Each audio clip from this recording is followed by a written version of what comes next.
મારા ભાઈને મેં 2-3 દાડા મહેમાનગીરી તેલ લાવી હતી, પણ રાત્રે એને હોફનો વધારે ઉપયોગ થયો તો મેં સવારમાં દવાખાને લાવી, પણ અમે ખાનગીનમાં લઈ ગયા હતા તો એ સર નહોતા આવ્યા તો અમે અહીં સરકારીમાં લાવ્યા. તો સરકારીમાં તો સહેજ જ વારને મારા ભાઈને એક બોટલ પણ નહીં ચડ્યો, એટલામાં તો મારો ભાઈ એ થઈ ગયો.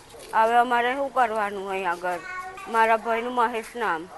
મારું નામ ડૉક્ટર અમીન કોટડિયા છે અને હું મેડિકલ ઓફિસર CHC વાઘોડિયા ખાતે ફરજ બજાવું છું. એટલે પેશન્ટ ઘણા ટાઈમથી દારૂ પીતો હતો, એને આલ્કોહોલિક હતું અને તપાસ કરવા જોતાં મને ખબર પડી કે લીવરનો ભાગ છે એનો પેટમાં સોજો થઈ ગયો છે, મોટું થઈ ગયું છે અને લીવર પણ ખૂબ વધી ગયું છે.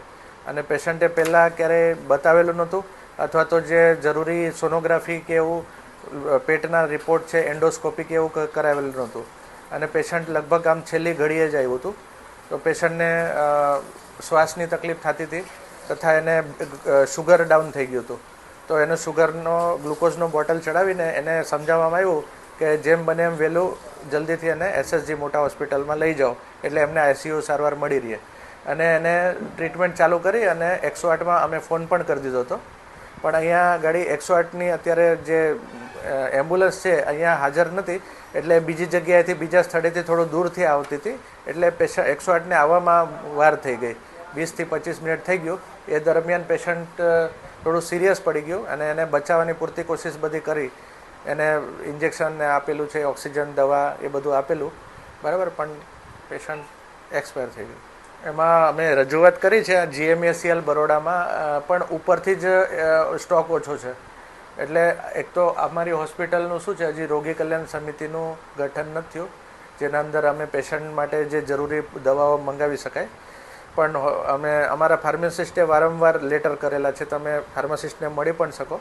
અમારે અલગ અલગ લેટર તમને બતાવશે. જે કાંઈ વસ્તુ ખૂટી છે એ બધું લખાણ કરીને આપ્યું છે, પણ ઉપરથી ફાર્મસી ડેપોટમાં સપ્લાય નથી. અને આજુબાજુના CHCમાં પણ આવી જ તકલીફ છે. અહીંયા આગળ વ્યારા ગામના એક વતની છે, એ અહીંયા જ રહેતા હતા. એ હમણાં એમનું મૃત્યુ થયેલ છે.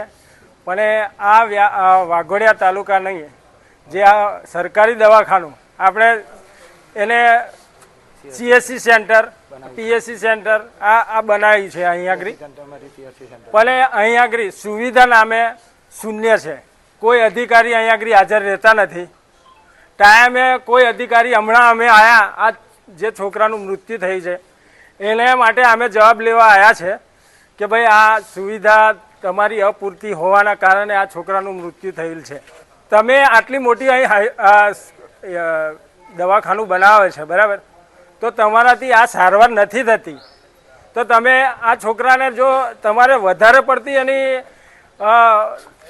સારવાર થાય એમ નથી તો તમારે બીજે રિફર કરવું જ જોઈતું હતું. તોય છતાં આ લોકોએ કંઈ રિફર કર્યું ના અને છોકરાનું મૃત્યુ થયું છે. ખરેખર આ લોકોએ અહીંયા કોઈ બી માણસ અહીંયા આગળ અહીં ડીપ ફ્રીજ નથી, બીજી હડકવાની રસી નથી, બીજું કે આ સિરીજો જે આ નાની મોટી આટલી નાની મોટી સુવિધા આ અહીં દવાખાનામાં રાખતા નથી આ લોકો, અને બહાર લેવા મોકલે છે. હવે બહાર લેવા મોકલે છે ત્યાં સુધી તો આ માણસનું મૃત્યુ થયું, તો તમે સારવાર કરતા નથી, અને સારવાર નથી કરવી તો બીજે રિફર કરી દો એને, કે બીજી આપણે અહીંયા આગળ મોટી હોસ્પિટલ આવેલી જ છે, તો તમારાથી ના બને તો ના કહી દો, તો એ બીજી સુવિધા કરે. પણ ડૉક્ટર સાથે વાત થઈ તો મારે વર્ષ પછી આ હોસ્પિટલનું એ થશે, પણ અમે હમણાં જઈએ તો OPD ચાલે છે, હમણાં વાત નહીં થાય. પણ તોય છતાં અમે થોડું વાત કરી એમણે, તો હમણાં કહે કે અહીં કોઈ બીજો એક ભાઈ, શું નામ છે એનું, પ્રદીપભાઈને મળી લો. હવે એ ભાઈ અહીં આગળ આવ્યા નથી, એટલે અમારે કોના પાસે જવાબ લેવા? અને આ છોકરો મરી ગયો એનું જવાબદાર કોણ? આમાં સરકારશ્રીની કેટલી બેદરકારી છે એ તમને આના દ્વારા સાબિત થશે કે PHC સેન્ટરની જગ્યાએ CHC સેન્ટર બનાવવામાં આવ્યું છે વાઘોડિયાને. 2.5 વર્ષથી આ બન્યું, છતાં પણ પ્રાથમિક જરૂરિયાત છે આની કે IVF અને સિરીઝ, એ પણ એવી નાની વસ્તુ પણ એ નથી રાખી શકતા. તો મારે કહેવાનો આશય એ છે કે આ સરકારી હોસ્પિટલની અંદર આવી વસ્તુ સારું જો માણસ પેશન્ટને એના સગાને લેવા મોકલે અને ત્યાં સુધી પેશન્ટ એક્સપાયર થઈ જાય તો આ કેટલામાં આના માટે કોણ જવાબદાર, આના માટે કોણ જવાબદારી લેશે? મેં એમ કહું છું કે સરકારશ્રીની પણ કેટલી બેદરકારી છે. અહીં જ્યારે ડૉક્ટરને રજૂઆત કરવામાં આવી તો ડૉક્ટર એવું કહે છે કે મારા નવું બિલ્ડિંગ બને છે, હા કે ત્યાર પછી આ થશે. તો બિલ્ડિંગ તો હજુ 1 વર્ષ 1.5 વર્ષ પછી તૈયાર થશે. તો શું ત્યાં સુધી આ બધા અહીં ગાડી કેટલા પેશન્ટો આવશે ને એ પેશન્ટો એક્સપાયર થશે, એની કોણ જવાબદારી લેશે? Admission open.